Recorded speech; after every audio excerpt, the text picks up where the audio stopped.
Mais ils sont en bonne voie pour se qualifier pour les playoffs. Les Toulonnais du côté de Béthune, ça a été 5 derniers matchs avec 3 défaites et une victoire face notamment à Hérouville à l'extérieur. Une victoire importante pour les joueurs de Béthune qui leur ont permis désormais d'avoir 3 points d'avance sur Hérouville. Fejao, la frappe de Fejao. C'est récupéré par les Béthunois et une occasion intéressante. La première frappe, elle sera la bonne. Le but de Raoul Villaverde pour Béthune qui vient marquer.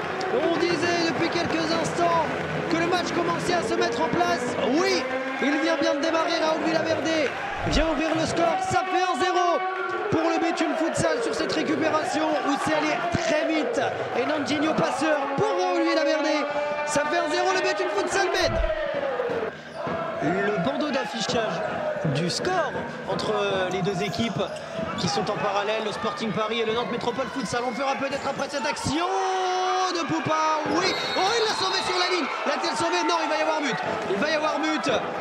Le but du Toulon Elite Futsal, ça s'est joué sur la ligne, mais il y a bien eu but. Et Toulon revient à égalité sur ce but de Poupa.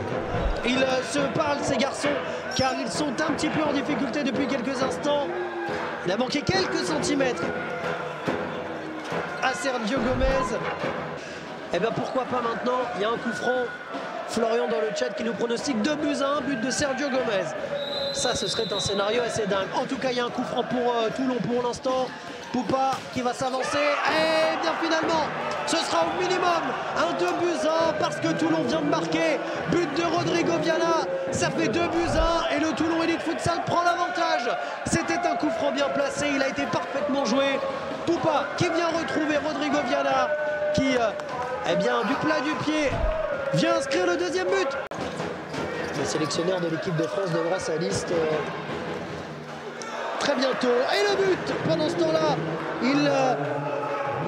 les Toulonnais vont marquer le 3e but et prendre une option dans cette rencontre. Ça fait 3-1, le doublé pour Rodrigo Viana. Regardez du bout du pied, le pointu pour venir marquer. Ça fait 3-1 pour le Toulon Elite Futsal. Eh bien, tout restera possible pour cette fin de saison et pour ce maintien. Gaulle, Béthune, Hérouville et Ajaccio qui mathématiquement n'est pas encore complètement en D2. Il va rester encore 3 matchs pour décider d'un avenir en D1 de futsal pour Béthune et pour décider également d'un avenir en play-off pour le Toulon Elite Futsal.